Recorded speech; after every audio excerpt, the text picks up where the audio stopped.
काय करणार आहे शेतकरी आता ह्याशिवाय पर्याय नाही आम्हाला काय करणार जगण्यात आता शेतकरी कसा जगत काही दुसरं पर्याय काय झालं नाही शेतकऱ्याला आत्महत्याची वेळ आली शेतकऱ्याला दुसरा काहीच नाही परतीच्या पावसानं बीड जिल्ह्यामध्ये हाहाकार घातलेला आहे आणि याच परतीच्या पावसामुळे शेतकऱ्यांच्या पिकाचं मोठ्या प्रमाणात नुकसान झालेलं आहे। सर्वप्रथम म्हटलं तर कपाशीचं पीक आणि सोयाबीनचं पीक या पिकांचं सर्वात जास्त नुकसान झालेलं आहे। बीड जिल्ह्यामध्ये सलग 24 घंटे पाऊस राहिल्यामुळं या पिकांचं संपूर्ण नुकसान झालेलं आहे, तर काही भागामध्ये 48 घंटे हा पाऊस राहिलेला आहे। मी सध्याला गेवराईच्या नंदपूर परिसरामध्ये आहे। एकंदरीत पाहायला गेलं तर गुडघाभर पाणी इतकं या ठिकाणी आपण पाहू शकता की हाताला त्यांनी पाणी संपूर्ण तलावाचं स्वरूप जे आहे ते शेतीमध्ये आलेलं आहे।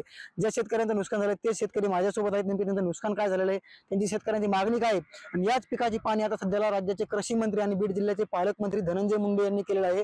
गुडघाभर पाण्यामध्ये मी सध्याला उभा आहे। एकंदरीत या ठिकाणी पाहू शकतो कपाशीचं पीक जे आहे यांच्या हातामध्ये आलेलं आहे। या ठिकाणी पाहू शकतो पिकाची परिस्थिती काय आहे, पिकाचं वास्तव काय आहे। भयंकर वास्तव जे आहे ते बीड जिल्ह्यामध्ये या ठिकाणी निर्माण झालेलं आहे। 48 तासामुळे संपूर्ण पिकं जे आता दिशे धोडी लागलेले आहेत। हातातोंडाशी आलेलं लेकराप्रमाणे सांभाळलेलं पीक आता नेस्तनाबूत झालेलं आहे 48 घंट्याच्या पावसामुळे। माझ्यासोबत शेतकरी आहेत, काय सांगाल, काय नाव आहे तुमचं, संपूर्ण काय नुकसान झालं नेमकं सविस्तर सांगा। सरच नुकसान झालं, सोयाबीन गेली, बाजरी, कापूस, तूर सरच पीक गेलंय। आता कृषी मंत्री आले, ते कृषी मंत्री मध्ये सर सगळं मदत देऊ शेतकऱ्यांना। काय पीक घेतलं होतं, किती खर्च आलता, किती बॅग लावल्या होत्या, कसं नुकसान झालं नेमकं? 16 बॅग लावल्या होत्या सरच, त्याच्यातून 9 बॅग गेल्यात, बाकीच्या बी जायच्याच मार्गावर आहे सर, सरच कापसात पाणी। काय किती खर्च झाला अंदाजे? 1 लाख रुपये झालता ना खर्च। काय आता उत्पादनाची काय आशा आहे नेमकी, काय आता काहीच नाही, पाणी बी नाही ना, मला बागायती नाही ना, कोरडभाव असल्यामुळं थोडी बागायती, त्यामुळे सरच आता डबल पीक तर निघू शकत नाही। राज्याच्या शेतकऱ्यांनी आता राज्याच्या शेतकऱ्यांनी असं म्हटलं की सरकारने मदत केली पाहिजे। राज्याचे कृषी मंत्री देखील आले होते, मदतीची मागणी केली होती।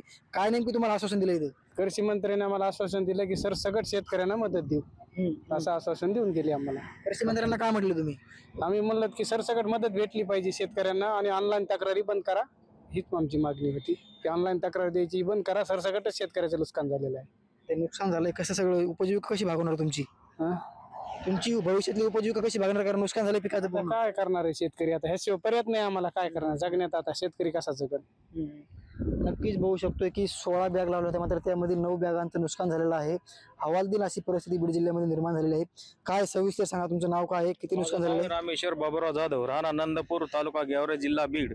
मी 10 बॅग लावल्या होत्या कपाशीच्या, 5 एकर शेती आहे मला, त्याच्यामुळे पूर्ण प्लॉट रिकामा झालेला आहे। एक सुद्धा असं कवडी सुद्धा मिळणं असं काही राहिलेलं नाही शेतामध्ये, त्याच्यामुळे आता काही दुसरं पर्याय काय झालं नाही शेतकऱ्याला आत्महत्याची वेळ आली शेतकऱ्याला दुसरा काहीच नाही।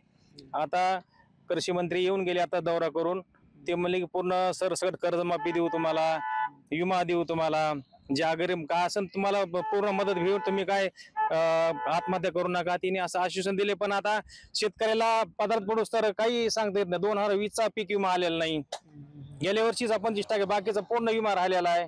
आता ह्याला मदत पदार्थ पडूस तर काही सरकारचं काही खरं असं वाटत नाही की जेव्हा आपल्या ह्याच्यामध्ये मदत येईल त्यावेळेस आम्ही खरं धरू।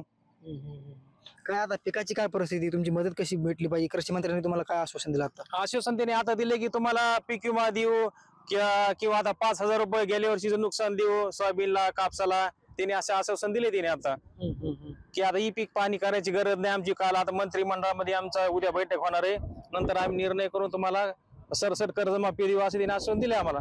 काय पावसाचं वास्तव काय होतं नेमकं, काय चित्र होतं, पाऊस पडत होता त्यावेळेस? पाऊस एकदम 48 घंटे पाऊस, 24 तास पाऊस होता की असं घराच्या बाहेर सुद्धा माणसाला जनावर गोरं ढोरं पूर्ण असे पाण्यामध्ये होते, त्याच्यामध्ये भयानक परिस्थिती होती। काय चित्र एकंदरीत शेतीचं आपण बघू शकतो की तुमच्या हातात प्लॉट आहे, काय नुकसान झालं नेमकं तुमचं? हे बघा ना, माझंच प्लॉट आहे, कसं पाणी 5 एकरचा प्लॉट आहे, नुसतं पाणीच आहे। समजे सुकून गेले झाड, इथून हे बघा समजे सुकलेले झाड। काय नुकसान झालं नेमकं, आता काय तुम्हाला मागणी काय तुमची शेतकऱ्यांची? शेतकऱ्याला मदत द्यावा। किती बॅग वगैरे लावले त्या कपाशीच्या, काय झालं? 14 बॅग होत्या माझ्या, त्यापैकी किती नुकसान झाले, काय 10 बॅगचे नुकसान झालं। अंदाजे किती खर्च आला या सगळ्या कपाशीला? 1.5 लाख रुपये खर्च आला मला। काय उत्पादन किती होतं तुम्हाला दरवर्षी, आता यंदा किती होईल? उत्पन्न 2 लाख रुपये, 2-2.5 लाख रुपये उत्पन्न होतं। काय आता मग कृषी मंत्र्यांकडे काय मागणी, राज्याच्या सरकारकडे काय मागणी तुमची? मदत द्यावा तेवढी मागणी आपली, हो तात्काळीने। आता सण आलेला आहे गौरी ह्याचा गणपतीचा, मदत तात्काळीने द्यावा एवढी मागणी आमची। काय नाव काय तुमचं, नाव सांगा, नाव काय? निशी गणेश मोरे साहेब आपलं, बरं का, निश्चित आपल्या शेतकऱ्याच्या फक्त मागणी आपल्या फक्त एक फक्त या सारला फक्त डोळे आपली फक्त आपली एक नक्कीच बघू शकतो की बीड जिल्ह्यामध्ये भयंकर पाऊस झालाय आणि याच पावसामुळे जे शेतकऱ्यांचं नुकसान झालेलं आहे, संपूर्ण पीक जे आहे ते संपूर्ण नेस्तनाबूत झालेलं आहे. या पिकाचं नुकसान तत्काळ भरपाई मिळण्यात यावी किंवा भरपाई द्यावी अशी मागणी या शेतकऱ्यांची आहे.